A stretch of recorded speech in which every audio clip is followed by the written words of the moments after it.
Bitcoin Liberty Live, episode 71. We have We're our joined by a Bitcoin, Sasquatch. yes, at an undisclosed location. Our Bitcoin Sasquatch, Bitcoin veteran Travis joins us Bitcoin today. spook. He's doing covert Bitcoin ops. He's doing covert Bitcoin ops. Yeah. Indeed, What a week. Indeed. Yeah, getting into the obvious for me, man, what shook me a little bit today, well, a lot this week, was the Charlie Kirk deal. And, Oh, God. Yeah, obligatory mention on that because it's definitely on people's minds, affecting people differently. I didn't expect it to affect me as much as it did because I didn't like really follow him. I didn't agree on everything. I liked generally what he was doing, the discourse and the access and the just getting young people thinking and learning how to like debate. And he was busy and active and doing all this stuff. And so, yeah, like you had mentioned earlier, Daniel, just people are not used to seeing it so in their face, so clear and live, an assassination. People don't see that stuff. And there it was. And so, man, it shakes people. Oh, yeah. Well, I remember Yeah, the it's first very time cool. I saw somebody get shot, like it deeply affected me. Like I didn't think it was something like, because I thought, oh, I've seen movies and blah, blah, blah. And like that wouldn't affect me. And I'm a tough guy or whatever. And then the first time you see it in person, you're just like, oh, that's Yeah, a it's whole definitely different different when it's thing. real. Yeah. And if you haven't seen like the video clips close up or even far away of it, I would recommend avoiding it. I accidentally watched the close up one before I even knew what was going on, and it's definitely horrific. Yeah, you don't want to see that kind of stuff up close. And, it was more shocking to me, like how desensitized I realized I'd become to that kind of thing. And I think partly because of the prison and partly just because of previous exposure in earlier life. But, like I said, I'll never forget the first time I saw that. And it was deeply, deeply disturbing. Like it bothered me for days after. I was just like, oh my God, man. Oh, like I just didn't feel right, And now I see it, and it's still one of those like, oh God, fuck, I don't like seeing it. But it, the rapidity by which people can become desensitized to that is pretty shocking. And anybody who's been in combat knows that. And people have been in various theaters or whatever. They quickly realize like that first shock, once that wears off, then the rest is it gets progressively less shocking, and that's sort of disturbing because there's a whole cadre of people now that are not only like desensitized to it, but they're also cheering it on. So you go, well, now you've got this radicalized population that is also desensitized to the violence, and they think it's a good idea. So you've got a toxic combination there that I'm not a real big fan of. So I'm hoping cooler heads prevail. I very much appreciate the reaction from the right, and as many people pointed out, there's no riots in the streets. There's no, setting fire to buildings. There's no screaming and yelling. There's vigils and there's people being respectful, and there's a lot of anger, so understandably, right? So I don't know, man. It's not good for the country when shit like that happens. And it's unsurprising because you got a whole propaganda apparatus that's been pushing for that outcome for the better part of a decade. So yeah, that's what needs to get called out is the infotainment trough that we're fed, which is divisive, which is anti-human. And now that it's in your face, it's like, oh, how is some young kid radicalized like this? I mean, you either land on Manchurian Candidate or you land on the trough of toxic information and ideology. So, I was just going to mention it when you said so. Other people have died at the hands of whatever, and there's riots and dumpster fires. I think it was a major turning point in a long-term permanent shift in American psyche, but we're not burning shit up. I think that's significant. What are your thoughts on those folks celebrating it? I think that humans, being less intelligent animals than we imagine ourselves to be, when say you have an ideology that you're passionate about and you're out there waving a flag, and something happens and your immediate reaction without engaging your forefront of your brain is a petty, disgusting celebration. I think hopefully if they have a soul with time, they're like, oh, yeah, like murder's not good. Free speech can be done. If they can't, I mean, so I mean, I hate to say it. I try not to judge too harshly people that immediately are like, yeah.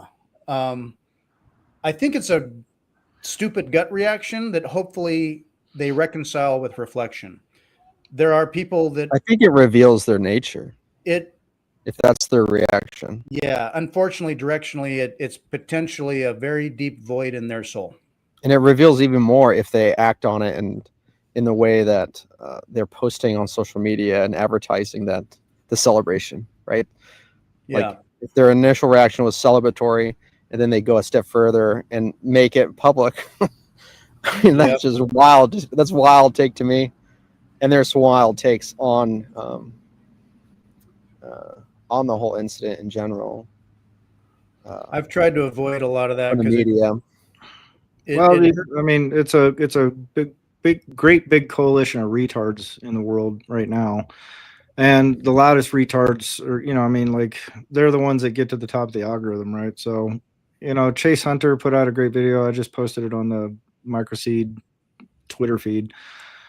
But he points out something that I think is very salient, and he does it in a great job. He's a lot more eloquent and succinct than I've ever been on the same topic. But these are levers of power, and people are pulling levers of power. And the people pulling the levers don't give a shit about any of us or what we're doing or what we're mad about or not mad about or who we're killing or how many of the other farm animals we kill. It all works out in their favor. And all they're doing is shuffling resources right now. They're trying to shuffle resources.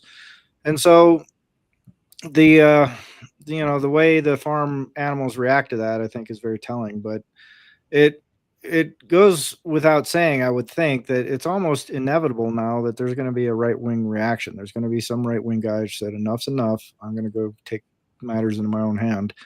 And there's always been those kind of reactions. I mean, you can go back to Timothy McVeigh and all that kind of stuff, or there's people that are going to act out based on that input, right? And whether you call it a retaliation or you just call it, rage or whatever. But I guess the broad point is, if you are sitting there actively dehumanizing people on both sides of the aisle, quote unquote, then you're both complicit in it, right? Like, because I've, my stepdad here, he listens to Fox News constantly, and there's no shortage of them calling people lunatics and deranged and, like all these things that you go, yeah, well, you should probably put that dog down, right?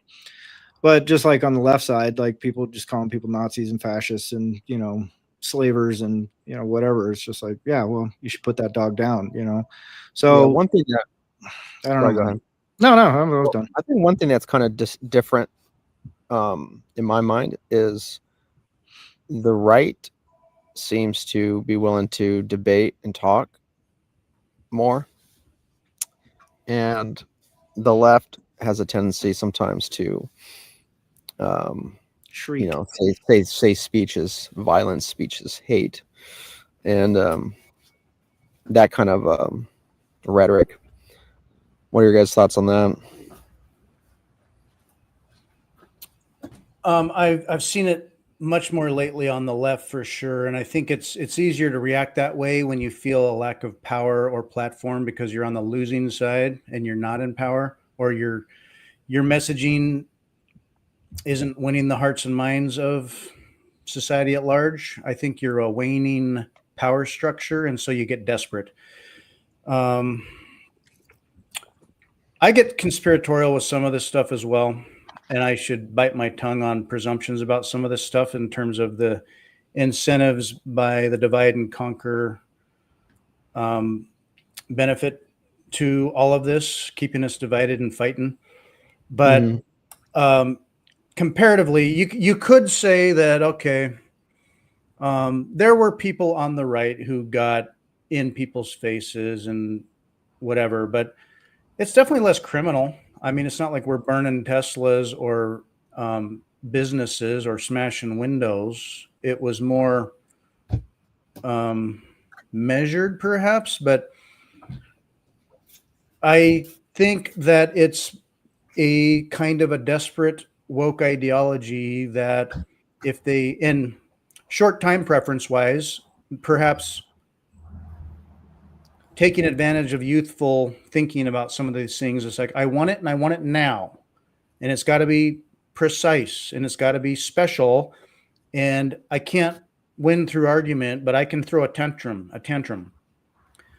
Well, that's one strategy by, the less mature retards. So now does that gravitate to certain youth or people who maybe are disenfranchised or open-minded, anti-authoritarian wise?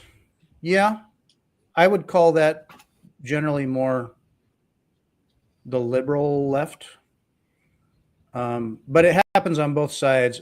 I do think on the right, when it happens, it's a little more strategic, measured, and perhaps less funded or funded differently. I don't know.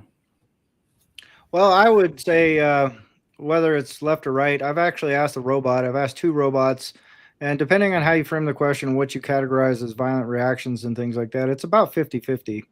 And I think if you pose that same question to someone on the left, if me and Fritz were, a bunch of left-wing wackadoodles or whatever, we would be going, oh yeah, the right is so much worse. They do so many worse things, and they target specific people and they target specific races and they target specific religions. And those are the guys you got to really watch out for. And so I think it would be difficult to parse it out without, relying on the bias of the camp, that whichever camp you happen to be in when you frame the answer. If you ask the robot, like I said, and you ask it in a way that tries to roughly equally categorize what political violence looks like, what political violent protest looks like, the core takeaway is that most right-wing violence tends to occur towards targeted groups of people. And you'll find like those synagogue attacks and, racial attacks and things like that. Those are the things that kind of crop up the most. And then anti-government sentiment attacks, right? Like the Malheur County guys and the McVeigh people and the reactions to Ruby Ridge and the reactions to Waco and things like that, which are both examples of state violence directed outwards towards conservative groups. But there's also abortion clinic bombings and all that kind of stuff. So there's a lot to unpack there. It's not just like, well, the right's more sane about this and the left are crazy, because the left goes, the left is more sane about this, the right's more crazy. If you ask the left wingers, they go, well, we do property damage, but we're not out killing babies and we're not, blowing up fucking clinics and we're not doing shit like that. So we're better. Meanwhile, they're doing things like assassination attempts, things like that. So they discount the severity of their actions just as much as the right discounts the severity of their actions. And neither group is representative of the broad body politic of either side, right? Like, I don't think either one of you go, yeah, I think it's a good idea that, whatever, that guy blew up the federal. Well, maybe you do think it's a good idea he blew up the federal building. I don't know. And there's a debate on whether or not he even did it. But the broad point is there, hundreds of people got killed there. None of them, most of them are just bureaucrats and fucking nobodies. And there's no reason they should get slaughtered because someone else got slaughtered somewhere else. Yeah, in a daycare. I mean, so it's a pretty brutal attack, regardless of who you attribute it to. But, at least the political narrative is that that's attributed to a right winger. So I think it's just, it's better, in my broad opinion, to go like, if you just walk down the street, how many people do you see that you just go, I want to just punch that guy in the fucking face because I know he's a fucking liberal. I can just fucking tell him I just want to go beat him up right now. Like, that's very few, right? Like, you don't go to the store and see the girl behind the counter and go, oh, you got a nose ring? I just want to fucking murder you, right? Like, it's not there, I mean, and to that end, I go, well, there's a lot of lefties that see a Trump hat and they just get fucking twinged out, right? So there's different triggers and different things, but I think on balance it's probably equal, and both sides parrot the same kind of nonsense towards their other side. But it's all levers of power. That's the thing I can't stress enough. The people that are inflaming this kind of stuff don't care about what you think, what you believe, what your little political views are. They just go, oh, this is how I can get more stuff, and those people will have less stuff. And if they do it better, they're going to get more of my stuff, and I'm going to have less stuff than they do. And that's the game they're playing. But they benefit from both sides fighting. They benefit from war. They benefit from civil conflict. They benefit from COVID. They benefit from everything that affects the farm. They benefit from. So, as long as you're a farm animal, you are subject to those those machinations. And if you get caught up in it and you start believing in it, then you just become a greater resource and a greater tool for whichever lever is being pulled at that time. Yeah, when I look at these big events, it's like they either directly benefit a big power play move toward, say, war, lockdown, control, banking, whatever, money, or they collaterally just divide people that could be having good discussions or uniting around things. So it's like divide and conquer kind of a thing is what I see happening. And it's, I mean, all it would take, what I'd hate to see happen is like, on the other side, something violent happen, that it could go back and forth. And then it pushes people toward, you know what, the time for talk is over. I mean, we're feeling it in a way, but what I mean, I don't know what a civil war would be like. It'd be like a cold, pathetic civil war, but that psychologically, we're kind of distracted and spent on this. While meanwhile, there aren't enough nodes running Bitcoin. So fight over the nodes. Meanwhile, you don't have enough nodes. So, well, what do you think, Travis? What software do you run though for running a node? You want to go right into the dragon's nest? I'm just kidding. No, I'm just kidding. We don't have to talk about that. What was your question? What do I think about what? Well, I mean, because you had asked, like, in terms of which side is worse and all that kind of stuff, and so me and Fritz have both kind of opined a little bit, but be curious to hear what you think. I mean, in general, the people that bother me, like that are interjecting themselves into my life, like with taxes, with rules, with regulations, those are not usually right wingers doing that. Like I'm bothered consistently by one group of people, and then people that want to censor me, not usually right wingers. Yeah. So those are some thoughts. Now, at the local level, we don't really have any left wingers around here, and I've seen a lot of. Well, you're in an undisclosed location now, and I think the concentration. Yeah, well, I'm actually not where I'm talking right now, but where I usually am. That's mainly just right wingers, and they can be tyrannical too. There's all sorts of, it's so sometimes I butt heads with them too. But if I just want to like practice my religion and be left alone and keep as much money as I earn, I'm probably going to be right wing. Like I'm probably not going to be left wing. So those are that's kind of like the general thoughts. I think the censorship lately has been really pushed by one side. I like watching debates and being involved in debates. I see that a lot. It seems like a common thing with right wingers. But ultimately, like, and there's definitely like right wing, left wing violence. But if you like celebrate violence and encourage it, I mean, we don't have values in common. I don't want to have anything to do with you. Right. So that's why it is kind of useful if you see people celebrating the murder of Charlie Kirk. Yeah. Like, man, I don't want to have anything to do with you. Like, that's so evil. Yeah. So that's useful, That's kind of my thought is like, I just want to be left alone. I want to separate myself from people that, have maybe opposite values. Like you don't have to have all my values, but I'd rather be around people that are similar minded. Yeah. I think most people really like that, Yeah. Oh yeah. 100%. When I think about that's kind of my mindset. Thought. Yeah. When I think about the difference between call it left and right, and the mindset, if you're talking about the isms in the world, and we got on one side, if we could have it, actual capitalism, on the other side, more of a socialism, or call it communism. On one side, it's like focusing on systems. So developing systems that work, where like say a free market system or an economic system, systems that work and sustain themselves, versus goals. So we would all like to see the world at a certain place, a better place. You want a more free and happy and accepting and tolerant society, and an egalitarian beauty of a future. There are systems that promote that. And as you work through a system, there are things that you don't like that occur, and yet you don't shut types of that off. If there's bad speech, you promote more speech. Whereas people with goals, like, I just want this to happen. There should be no homelessness. No one should ever go hungry. Everyone should have access to this. Things should be da da da da. There's these pie in the sky goals that you're not going to achieve. Sorry. Can't tax us enough. Can't steal enough. Can't incentivize people through welfare enough.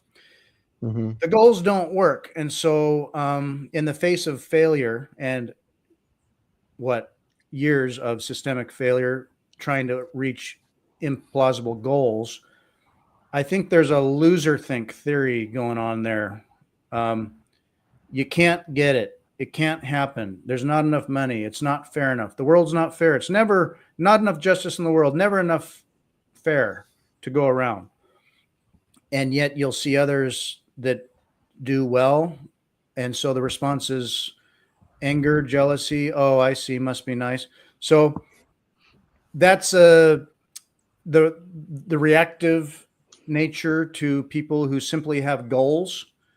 It's a loser think violence potential versus participate in a system that works. And how about you start with you? Yeah. Start with yourself. Sort of like, that it's a little trope of a platitude, but make your own bed. How about you fix yourself and then go from there, instead of being like, they need to do this and they need to do that. And I wish. Well, it all That makes reminds perfect me. sense, right? And then if you take that to another side and you go, well, okay, so all of these people in this particular group, like the people that grew up in the Ivy League and their parents got land back in 1700 and they've got family wealth, and they just get stuff because they exist. Meanwhile, you can't find a job anymore and you're struggling, and they keep telling you, all you got to do is pick yourself up by the bootstraps. And then all of a sudden it becomes very logical to go, well, hey, wait a minute, you guys aren't playing a fair game. Like, I don't mind playing the game, but you guys rigged all the rules so you always win. That's not fair. And so people very rightfully get upset about that, right? And right now, I think a lot of people, especially Bitcoiners, are complaining about the fact that, hey, the game's rigged. We don't like that. You guys can just make money for free, and then we have to work for it to give it back to you. So that's not fair. That's not right. Blah, blah, blah. We need to change that. We've got a goal. We're going to overthrow you see what I'm saying? So it just depends on where you're starting from. Like, your starting assumptions affect all of this stuff.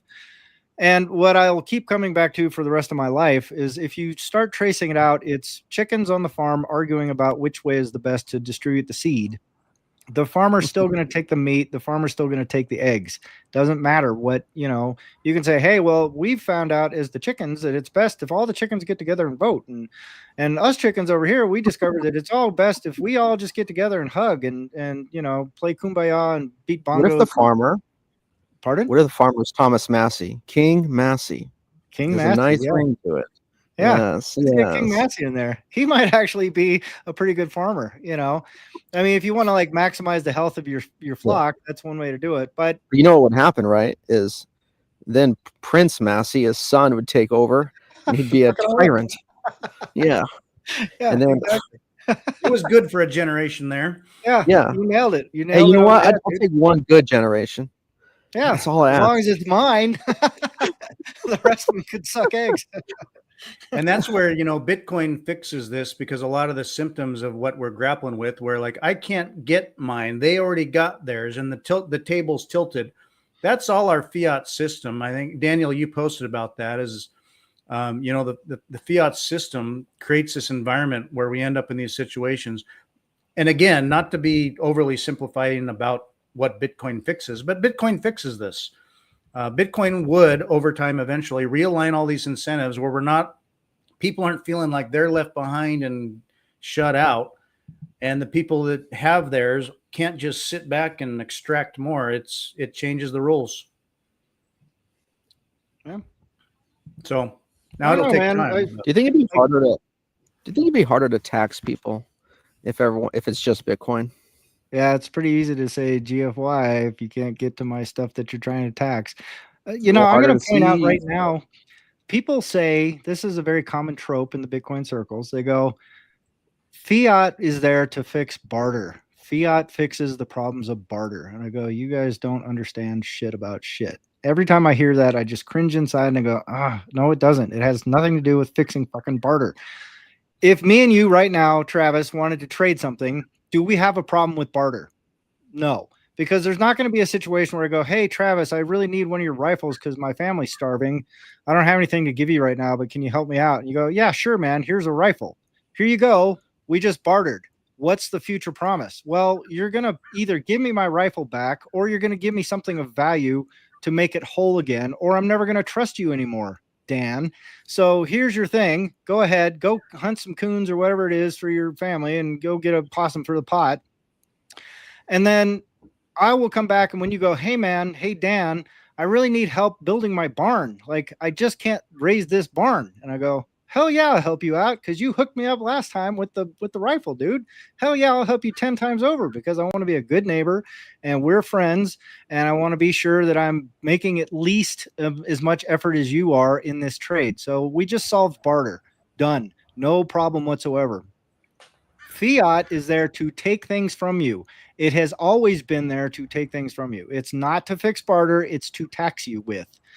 That's it, period, full stop. So every time someone starts talking about like, oh, fiat, blah, blah, blah, blah, and we just need a better system. Yet it's not. They're getting it all backwards, upside down, and wrong. There is no other purpose for fiat but taxing, stealing, taking. That's its only purpose. So, yeah, I'm on a tangent, but yeah.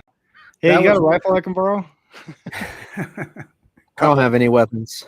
Me neither. Yeah, I had some. I had a boating accident. Earlier when I was talking. Go ahead. Well, if you have a, I think the problem with barter does become more complicated when you have like scale industry, a store, and you have people managing your store for you. And you're yeah, the solution to that could be just like some sort of something we all value, and it could be a currency of money. That doesn't mean it can be. It doesn't mean it needs to be fiat though. Yeah. So I agree with you that the idea of fiat specifically is. Well, all money, gold, doesn't matter. If you're talking about money, quote unquote money, as a medium of exchange, like when you talk about the store, I go, yeah, why do you need a store? Like, where did that idea come from? Where did the idea of a market come from? Yeah. Well, I want to accumulate wealth. Well, yeah, but when did they start wanting to accumulate wealth, quote unquote? Because there's 100,000 years of humanity and only 12,000 where people cared about accumulating wealth. So what changed is my core question. That's the question I try and answer in my book. And I'll ask it. I'll just say, what changed between the first 100,000 years of humanity and the last 12,000 years that we suddenly had markets and need for money and stores and products and trade and all this kind of stuff? Kings who couldn't do everything they wanted with what they had and decided to have taxes, but tax things that wouldn't go bad or weren't just services on call, but were something that they could store and extract fairly. Yeah, spot on, dude. Like, markets follow taxes, not the other way around, right? And so you need to create a market so you can pay your tax. You don't need to create a market to survive, to do trade, to do all this kind of stuff. Merchants traded all around the world for a long time without any sort of convertible currency between them. And the amount of currency and specie or whatever they needed to settle in was directly proportional to the amount of trust they had in their trading partner. But at the core of it all, markets exist for the sole reason to provide people with a means to pay their tax. And so all the development markets and the idea of free markets and all that kind of stuff are all largely fictions as far as I'm concerned, because at the core of that is we need to take things from you and you need to go figure out a way to get something for us to take, period. So how you do that is up to you, but everything you trade has to be in our money. Everything you do has to be in our money, and the tax you owe us is in our money. If you don't pay the tax, we're going to come kill you. So better figure it out. It's important. And people go, oh, okay, well, I make shoes for Tom. I better make shoes for a lot of people, and then I can charge people more than it cost me to make the shoes, so I can have enough money left over to pay the other guy who's making the leather that I use for the shoes. And you've created this big economy thing, all with the end goal of being able to pay your tax to the sovereign. It's my 2 cents. Yeah. So, Mike, When Robin was asking about the I want you to pay realignment- me in. I want you to pay me in cash, so I don't have to report it. I accumulate my wealth. All right. Hopefully make my life a little easier and more comfortable. You're already paying the tax. They're taking 2% bare minimum, no matter what you do. And more likely, they're taking 10%. Yeah. Take Bitcoin. Yeah, you can pay me in Bitcoin. Yeah. That's my way of opting out. Yeah. One less understood aspect of your book and the Great Realignment book that Robin was asking about me earlier. And I did my best to summarize kind of like what you said later about the inoculation to a body with cancer in it, and the muscles are still working, but organs are failing. And Bitcoin fixes that system, an immune system to the poisoned blood we're pumping.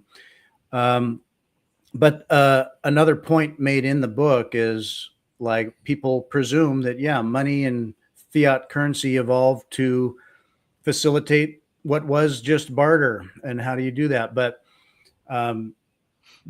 fiat largely promoted a mechanism for taxation and a means to extract. 100%. I think. I mean, I'll argue anybody on that point. And I think I have the better side of the argument ultimately, but it's a difficult thing to prove out, because the thing is that the idea that first came barter, then came money, then came credit and debt, and then came taxes is sort of largely attributable to Adam Smith in The Wealth of Nations. He just sort of thought this is the way things work, and then he put it out there, and everyone went, yeah, that sounds about right. Yeah, okay. And then that's the myth that's been spread around the world ever since. And to this day, you can hear any number of highly intelligent people that are very thoughtful people that'll come along and go, yeah, well, money is there to fix the problems of barter. And I go, no, it's not, dude. It's never been a problem.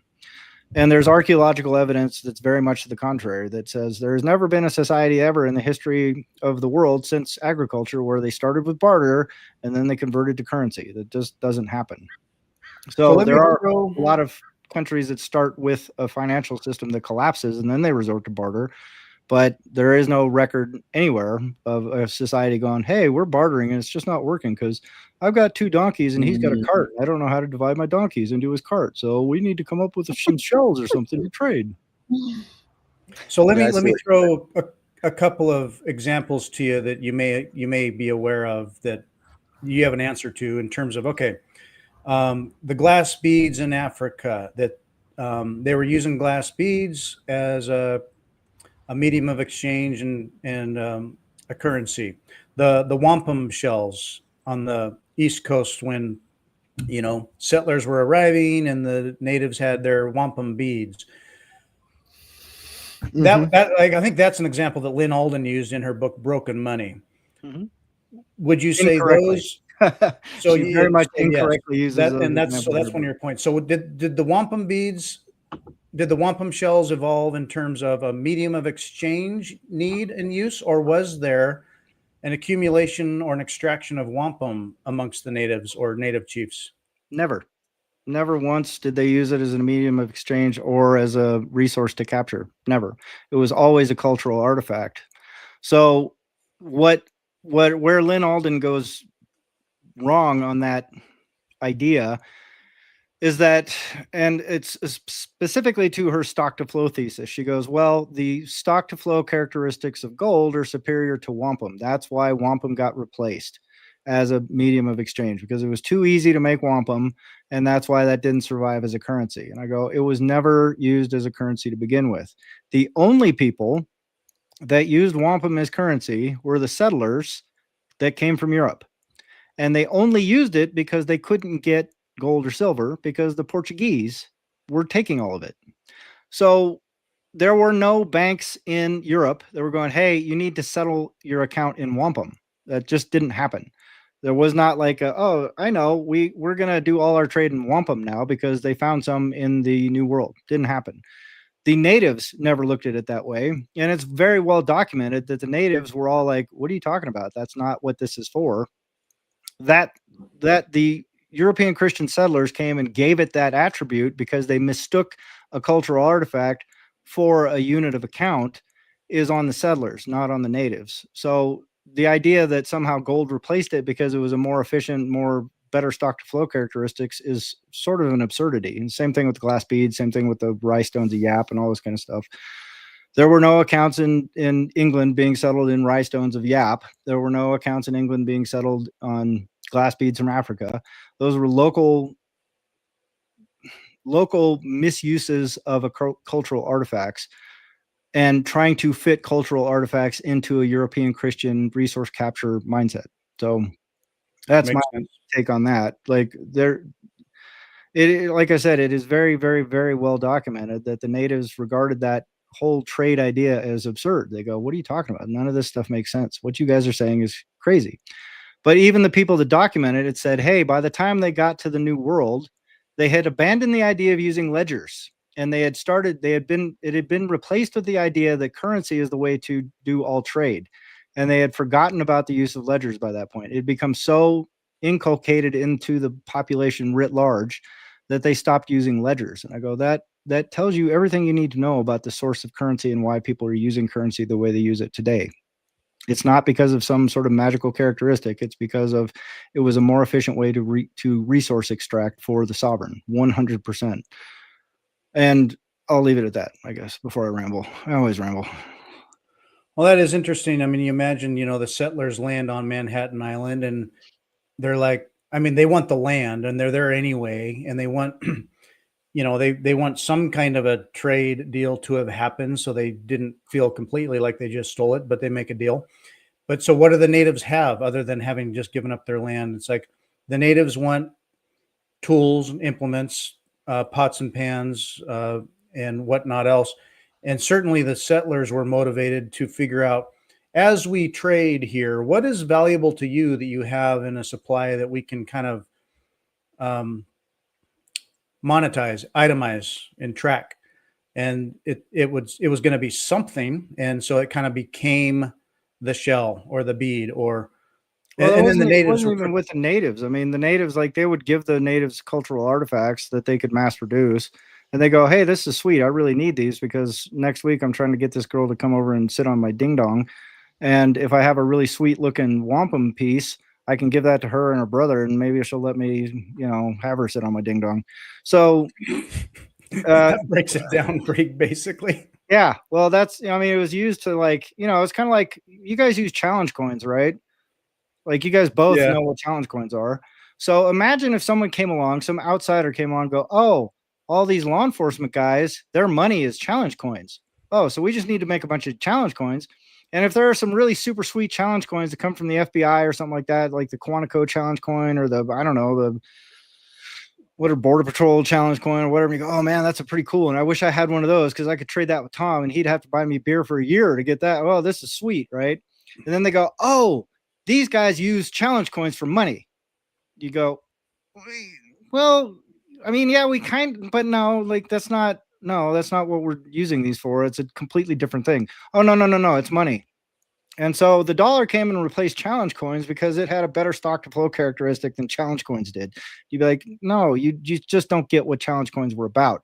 It was about the relationship between us as members of this group that went, hey, I have this, I have that. We trade these things. It's kind of like a nod of respect. It's kind of like a cultural exchange. It's kind of like a training, like token or badge. It's all these things wrapped into it. There's all these cultural aspects to the challenge coin, have nothing to do with currency, but someone could very easily come in from the outside, know nothing about you. And it's especially going to be prevalent if they go, look, here's all these law enforcement guys. These guys are all backwards, savage retards. And they're obviously using this really stupid, cheap thing to trade with. Hey, we can just take advantage of these backwards, savage retards by printing up a bunch of challenge coins. And we're going to get all this cool stuff from them.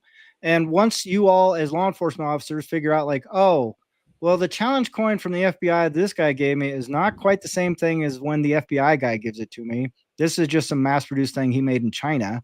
That's not as cool. I want the actual thing from the actual guy. That's the actual like SRT operator, HRT operator, whatever the hell they call their special teams over in FBI land. I want that coin, not this mass-produced cheap piece of shit thing. But I can't tell the difference anymore. So these things are kind of useless to all of us now. And then if you are the guy who looked at this group of people and said, hey, these are a bunch of backwards ass savages, these stupid retard law enforcement people, we're the superior left wing, conquerors from the land of unicorns and farts or whatever it is. And then they predicate an entire economy on your challenge coins. And then the challenge coins just go to zero. Then they go, oh, well, this money failed. It's like, no, it was never money to begin with. You guys fucked up. You guys made the mistake of thinking it was money. And now the real money has come in, which was always gold or silver or Bitcoin or whatever it is. So I don't know if that's a perfect analogy, but I think it's pretty close to what wampum is all about in terms of putting it into a real world example. I haven't read your book, but I see what you're saying. For the record, I have a couple FBI challenge coins. I will actually trade them. Awesome, dude. Really? For some of your Bitcoin, if you're willing. If you're willing, I'll do that trade. All right, we can talk later. I don't know if the stock to flow characteristics of your challenge coin meet up with my Bitcoin, dude. I think I have superior stock to flow characteristics on my orange coin. Yeah, the government runs out of money and just starts printing FBI challenge coins and starts handing them out. And it works for a while until everyone's got one. And it's like, this doesn't work. Yeah. But well, good I do see what you're saying about this perceived problem with barter. I mean, I've always thought of it as just, anytime I'm trading or buying or selling or whatever, I want something of value, right? And it's obvious to me that like that changes. So like if I'm really, really hungry or starving, I might value food more. If I have shelter, then I'm not going to value like more shelter probably. If I have cars, if I have like these things that I need to be productive in my life, I don't need those. I don't need more shoes. I already have like 3 or 4 pairs. But it's obvious to me that will change over time. And like I value Bitcoin and I want it. I value dollars right now because I can buy more Bitcoin or stuff with it. Yeah. So I see why money and currency is valuable. I see it as like that's probably more valuable to more people consistently. But there is going to be a point where I'm actually like excited about this, where people will offer me dollars for something. I'll be like, get that. This is monopoly money. I don't want this. Get this garbage out of my face. I have plenty of paper. I got a whole stack of paper right there. I don't need any more paper. I got some sats. Exactly. And that it'll be so fun to see that day. I wish I was like better off so I can already bring that about. Oh yeah. I can't wait, dude. I think it's going to be great. Well, when you see the taco truck that says, they got a little sign up front that says cash preferred, which you might imagine why. And, someday it's going to be like, we'll do cash, but, Bitcoin preferred. So. Yeah.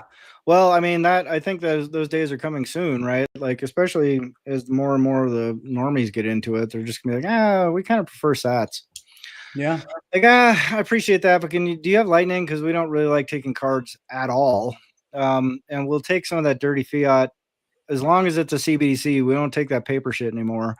But our preferred method is Bitcoin, and don't use that. Use this link over here because that's the one we can control better. So, yeah, anytime you're ready. That'll be 350 sats. Zap.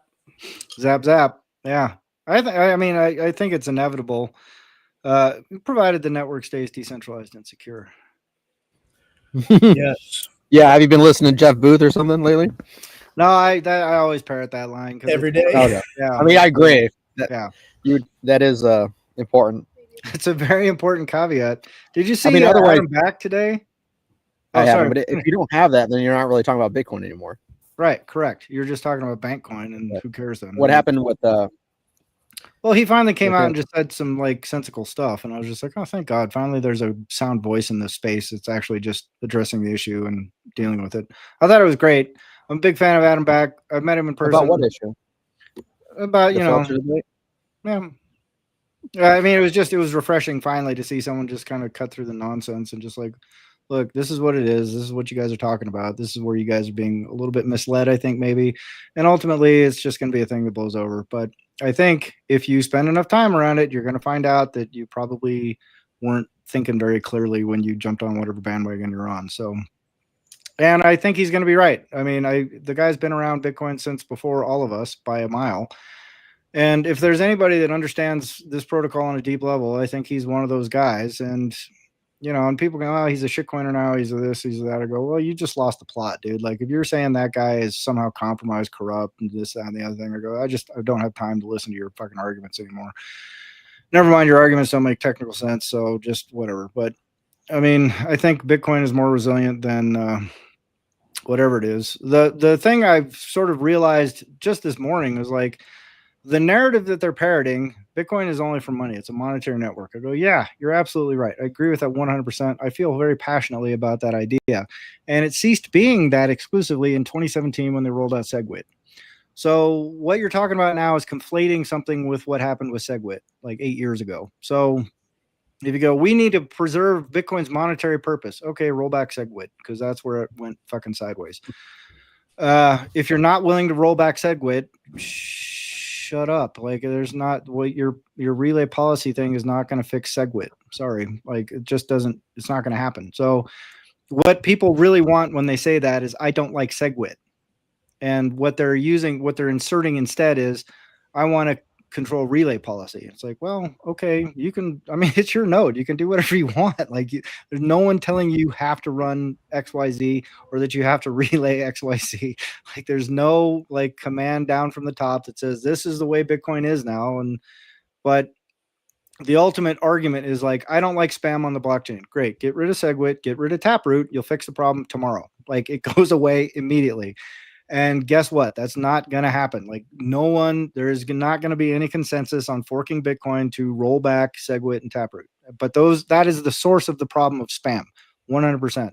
The Forex witness data discount and the Taproot, exploits it can do and all this kind of stuff. That is the problem of spam, not what node policy is on core, like, at all. Zero. Not there at all. So that's where I do get confused by, if someone's advocating strongly for core and anti-knots, it's like, hey, you can run your own node. And so unless they're responding to an ad hominem or something, and it's back and forth ad hominem, like, that is what it is. But I don't understand the argument like that's anti-knots. What's wrong with people running their own node that has their own policy on there? Well, if you get enough of them, you disrupt messaging. And you incentivize harmful behavior. That's one of the downsides of it that they never talk about, right? They just brush it off. So the thing is, there's a downside to what Core proposes also. The funny thing is, I don't hear anybody that's cheerleading Core 30, except for a couple of shitcoiners. And I think they're just doing it to be inflammatory. Yeah. But yeah, I don't hear anybody going, we got to upgrade to Core 30. I think the upgrade path for Core 30 is going to be very similar to the upgrade path for Core 26, which still like 15% of the nodes are on Core 26 or whatever. Like, people just don't upgrade this shit. People that don't really pay attention just end up automatically updating. And if you want to, because they do fix stuff, right? Miners, they're constantly tweaking and bug fixing. Yeah. So you are incentivized to update over time, once things are vetted. Yeah. So I think that's why people are upset, is that they're removing the filters. And it's, that is a change. But it's what is currently the reason why they propose this is because it's a non-consequential policy change. At the end of the day, it's policy. It's literally relay policy. Consensus is the only thing that matters when it comes to block construction. Period. What gets relayed around the network is dependent on what gets included in a block. And you could filter. You could have 99% knots, and then you've got 1% of private relays. Guess what's getting in those blocks? Whatever thing you've decided you don't like being on a block. If you want to fix the problem, if you really truly have passion in your heart for preserving Bitcoin's monetary network purpose, and you hate the idea of JPEGs and donkey dicks and whatever else it is that these fucking knuckleheads want to put on the blockchain, you go, well, roll back SegWit. You'll fix the problem tomorrow. That's it. That's the simple answer. It's the simple solution.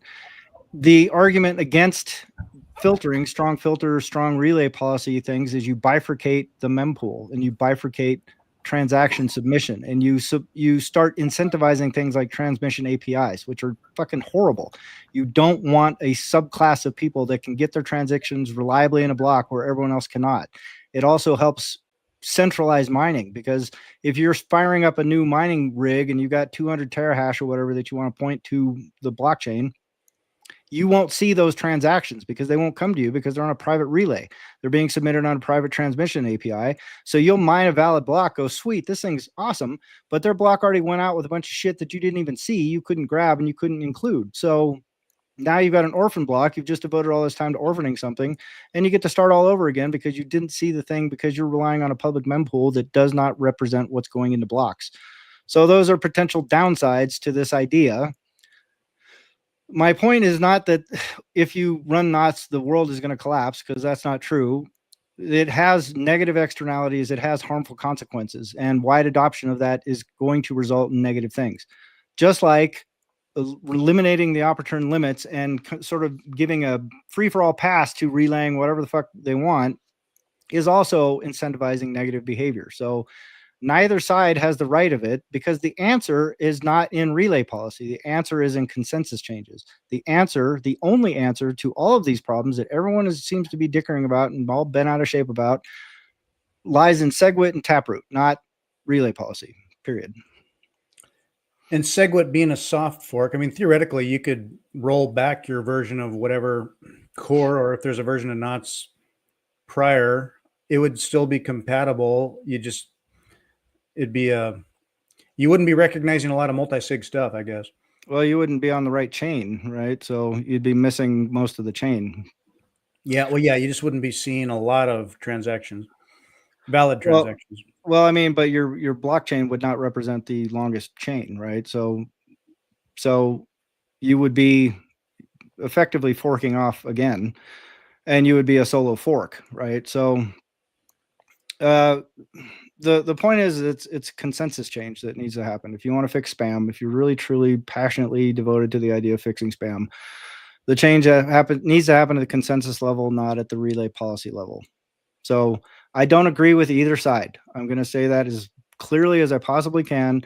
I don't want donkey dicks on the fucking blockchain. I don't want people relaying a bunch of nonsense. I don't want any of it. I don't like it. I prefer Bitcoin to be a purely monetary network. I think that would be a beautiful, beautiful, beautiful thing. And that ship sailed in 2017, and all the people that at the New York agreement and all the people that compromised and all the miners that agreed or didn't agree and didn't want to 2x the block size and did all that kind of shit and all that sort of backdoor wrangling that they did to make SegWit happen in lieu of the big blocks, we go, well, that's when the problem started. And none of those people saw that problem coming either. They all went, oh, that's a good idea. And then within a week, they went, I don't like this. But it's been a problem since day one. Like Satoshi Dice came out and everyone, I don't want gambling on the blockchain. This is for this. And that's where, opportunities started. So, at least those, limits, and they go, well, we'll just limit it to Satoshi Dice because we don't want to encourage a bunch of shit. So there's valid meritorious arguments to be made for knots, because they go, look, you had Satoshi Dice, they came out and started fucking around, and so we set a limit and said no one more than Satoshi Dice. And they go, well, now these people want to fuck around. They go, okay, well, now let's make it 80. Now these people want to fuck around. Okay, let's just make it unlimited, right? So there is a very valid argument from the knot side that goes, you incentivize shitty behavior by removing what policy is. So which side has the right of it? I go, I don't know. They both have negative externalities. Which side is going to create a bigger problem? I don't know, because they both have negative externalities, and no one can predict emergent behavior. No one can say, oh, this is what people are going to create in the future, because I can predict the future with absolute certainty. They can't, neither side. So from what I understand, and from most of the devs, they go, well, we think this is the least harmful path. The knots guys go, that's the most harmful path. Our path is the least harmful path. But I've yet to see a knots person go, well, this does introduce a lot of risk. This does create problems for the network, potentially.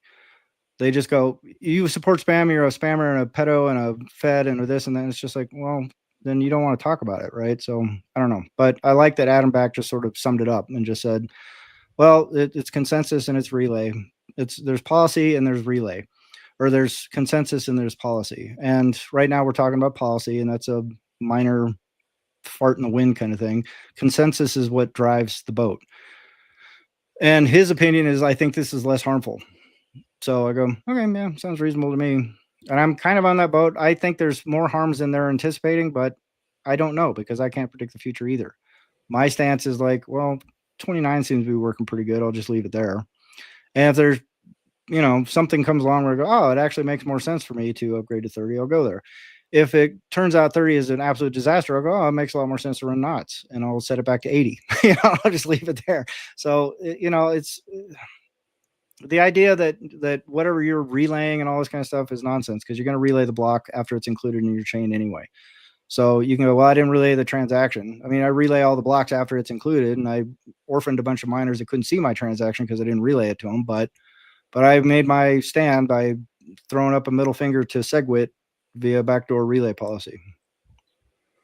In your recent article that you wrote about the core versus knots discussion, it sounds like both care deeply about Bitcoin, but they're contemplating different failure risks to Bitcoin, whereas core is focused on the centralization of transaction submission.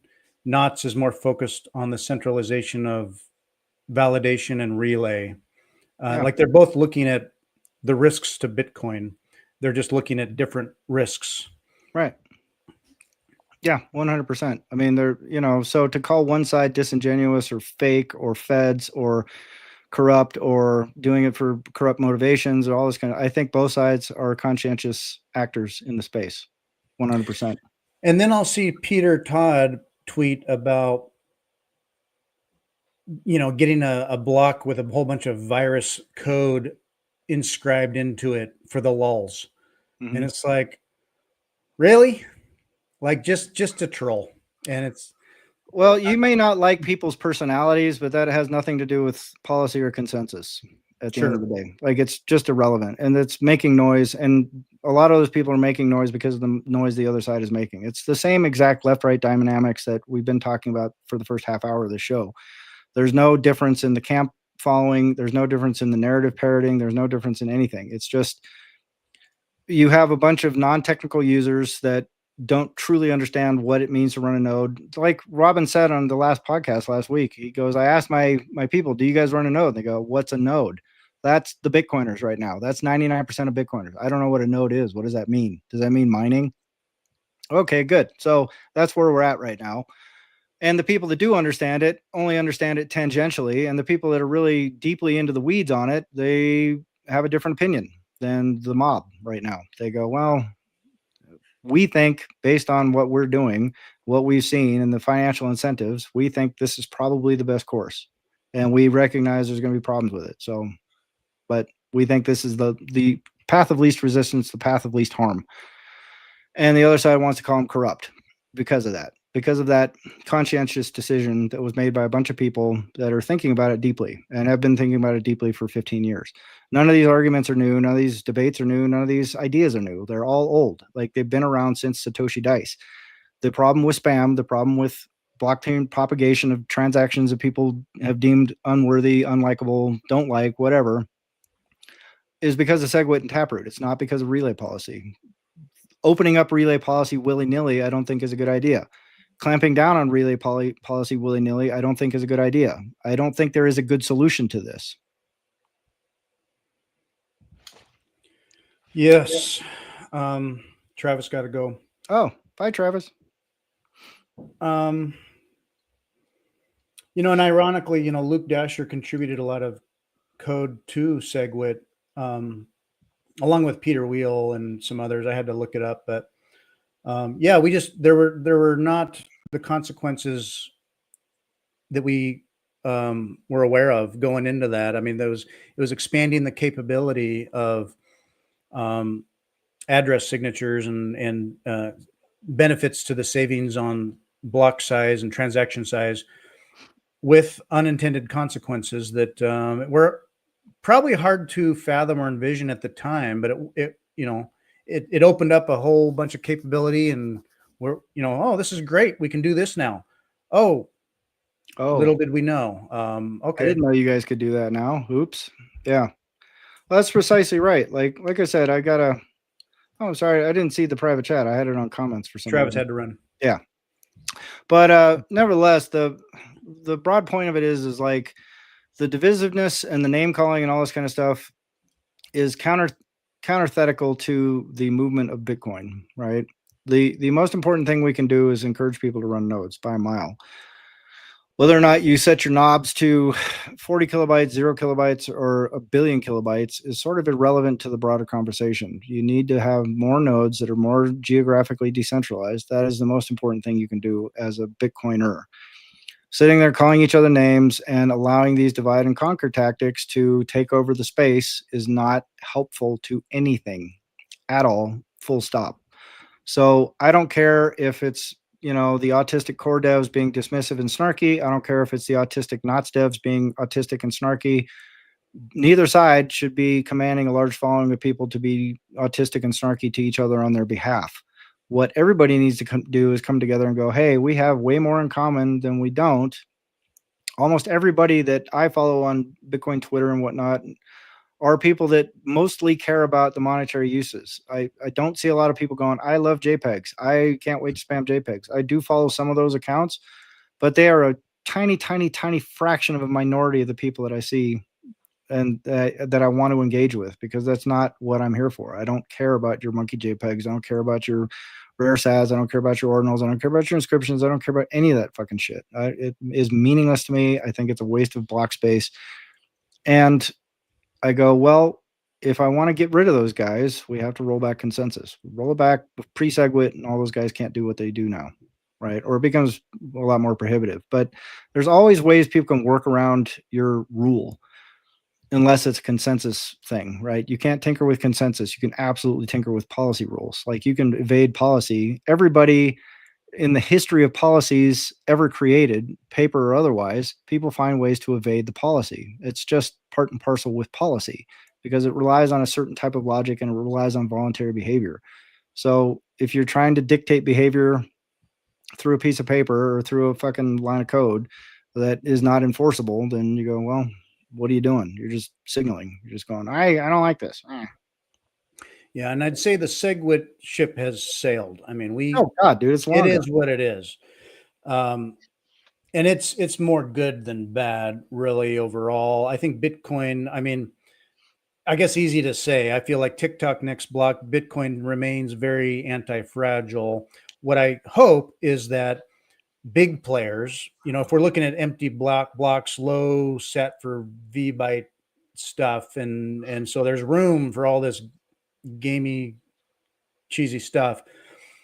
Over time, my hope might be that as Bitcoin adoption grows tremendously and there's big players, more and more big players that get involved, mining, running their own nodes, in on Bitcoin, providing financial services, that regardless of whether they're an exchange, a big company, some kind of a treasury or ETF or whatever it is, that blocks that are valuable for medium of exchange are just going to fill up block space, become more valuable than the ding dong JPEG market. And over time, that'll all be relegated to the dustbin of like games back in the day. But eventually it's like, isn't that kind of expensive? And like, we've done this before and like, we're kind of over it. Maybe. I hope you're right. Tired of that. I hope you're right, dude. I mean, I can very much envision a future like that. Yeah. But as Eric Voskill pointed out, I think people are really struggling with the idea of permissionlessness. Like this requires no permission, So, I mean, like trying to make it a permission system, I think is problematic. But I'm not raising the fucking white flag of censorship. I'm just saying it's problematic on some level. Oh shit, the UPS guy is here, and I forgot to pay my import duties. Thanks, Trump. Thanks for changing all tariff policy unilaterally. Hey, how you doing, sir? It affects small businesses like MicroSeed. MicroSeed. Yeah, I got to run. So I can let you go. We'll wrap this up. It's been a good episode. Thanks, Daniel, and thank you, Travis. Bye-bye.